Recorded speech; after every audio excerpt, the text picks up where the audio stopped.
So today, of course, is the Sunday after Christmas. It's also the Sunday before Epiphany. It's the Sunday of the circumcision of Christ, that Christ was circumcised on the 8th day after his birth in fulfillment of the law of the Jewish people. But I'm not going to speak about any of those things today.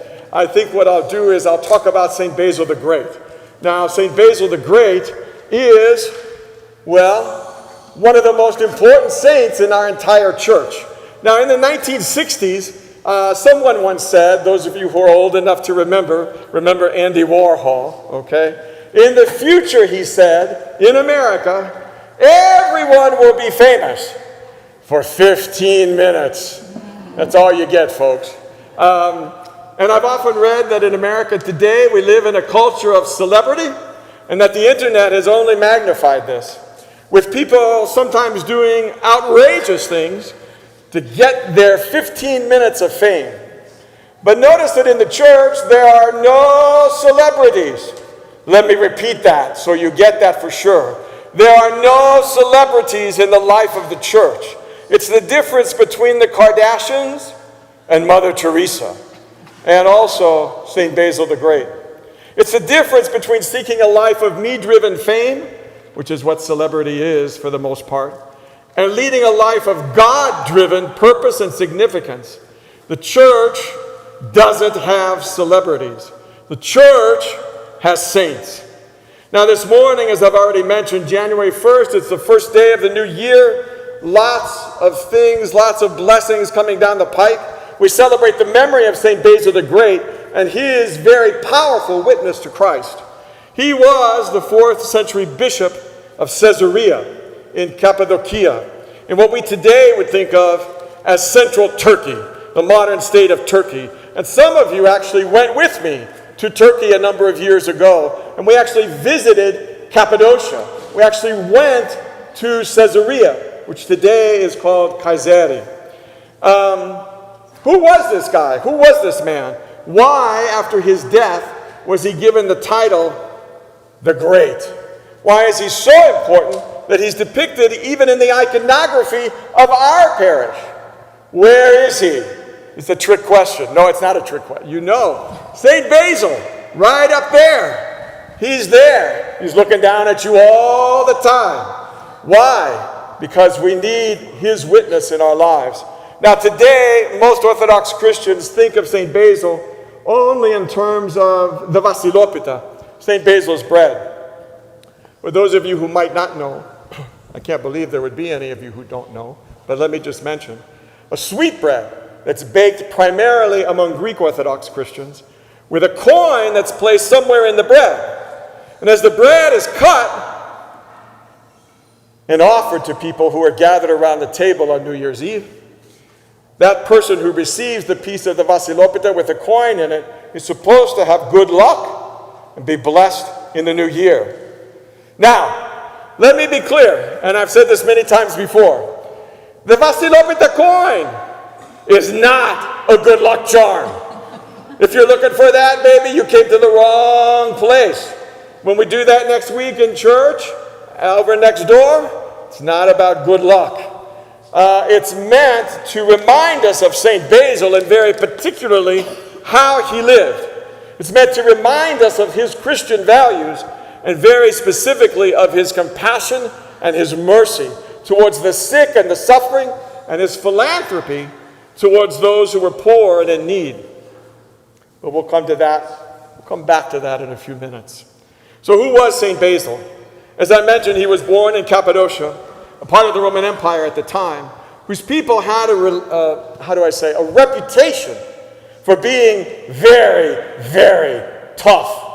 In ancient times, in Roman times, a story used to be told that a viper, a poisonous snake, bit a man from Cappadocia, and the snake died. That's how tough they were supposed to be. Now, Basil was tough, and there is a fierceness in him. And if you read what he wrote, there can't be any doubt about that. But Basil was also gracious, compassionate, merciful, and true. Those are all Christian values. His family was Christian.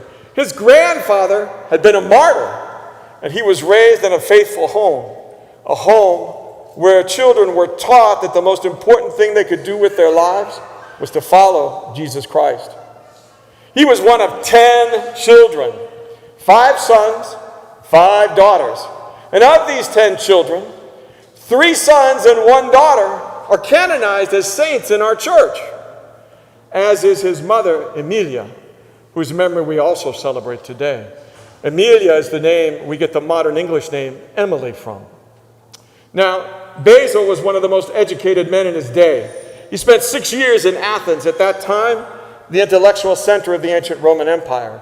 And he studied not just simply philosophy, but also medicine, mathematics, astronomy, rhetoric, and all kinds of other things. He was well prepared to eventually serve as the bishop of Caesarea, the provincial capital, and the most populous, I guess I'd say, the most widely populated city in Cappadocia. Now, as a bishop, he was full of energy.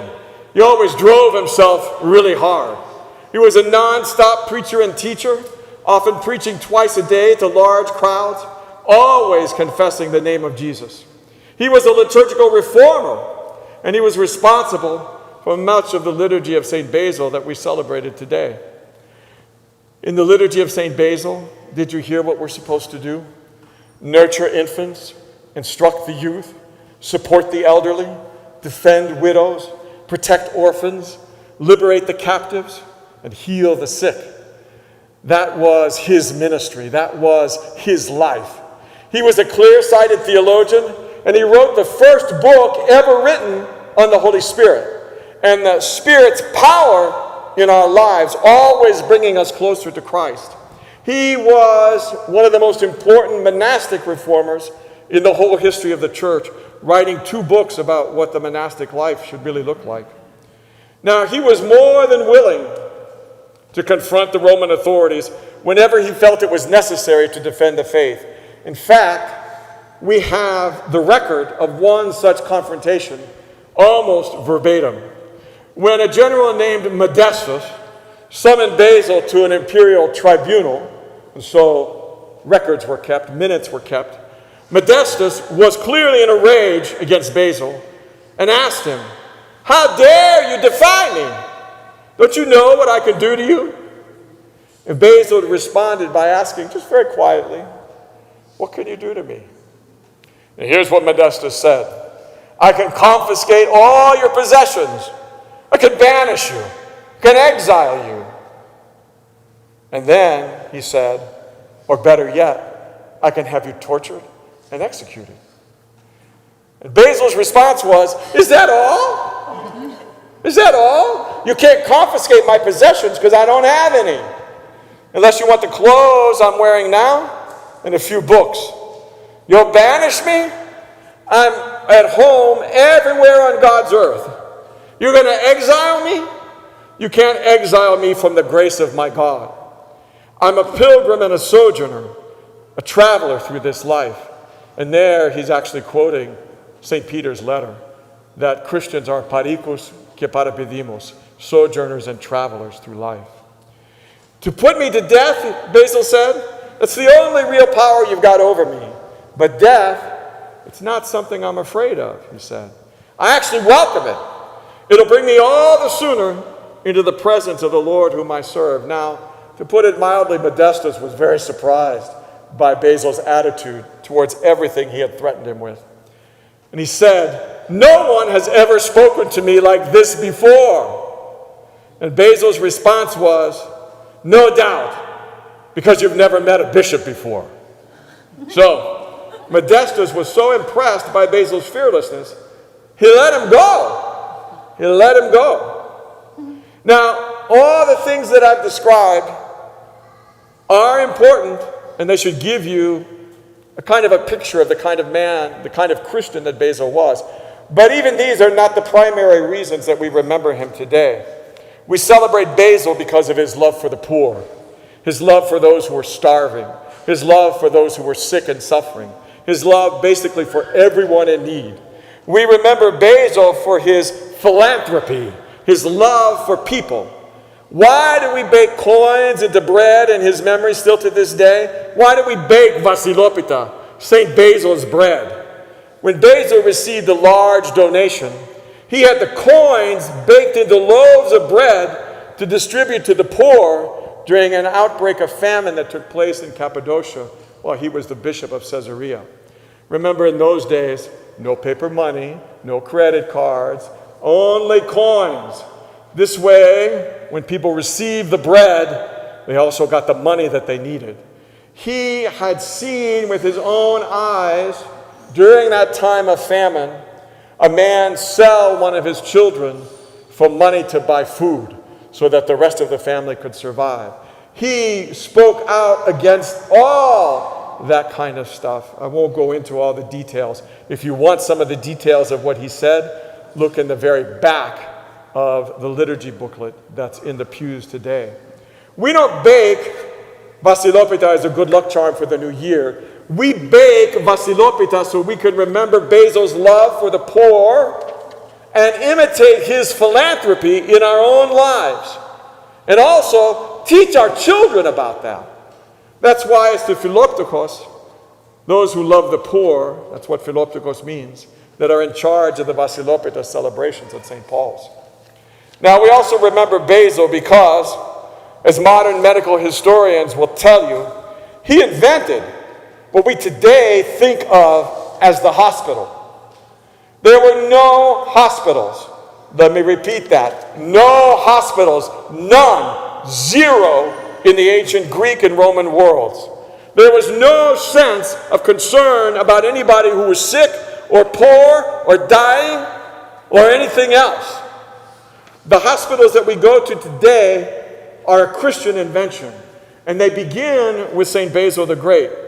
The wealthy in those days could afford to hire a private doctor, but the poor and the average people, they had nothing. When you got sick and it was serious enough, you just died. That's it, baby. There were no hospitals to go to. Caring for the sick, for the poor, for the hungry, that's a Christian value that did not exist in the ancient world before the coming of Christ. Now, Basil, he bought some land outside the city of Caesarea and built what came to be called a new city.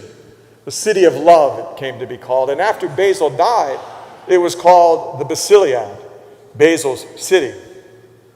It was a huge monastery with hundreds of monks and nuns. And imagine separate buildings, not only for the monks and nuns, but for those afflicted by all kinds of illness, all kinds of sickness. Even a separate building for lepers, which no one would touch a leper in those days. There was a soup kitchen for the poor that served hundreds of meals every day, a homeless shelter, a hospice for the dying, an orphanage with a school. There was a women's center for those women wanting to leave prostitution that was run by the nuns. Basil felt very strongly that prostitution demeaned the dignity of women who are living icons of God. Who staffed this complex? It was a huge place. Monks and nuns, each assigned to appropriate roles. When archaeologists eventually did dig all this stuff up, many centuries later, actually more than 1,000 years later, what they discovered was that the original city of Caesarea had actually moved its center in order to be based around this monastery, because that's where you found real life, where you found something that was life-giving and life-creating. Now, St. Basil, we call him the Great. He wears the title very, very well. There's so much more that I could say about him that we can't fit into a short sermon today. He was a man of very profound intellect. He was deeply in love with God and deeply in love with the people he served. Good morning, everyone. God bless you this new year.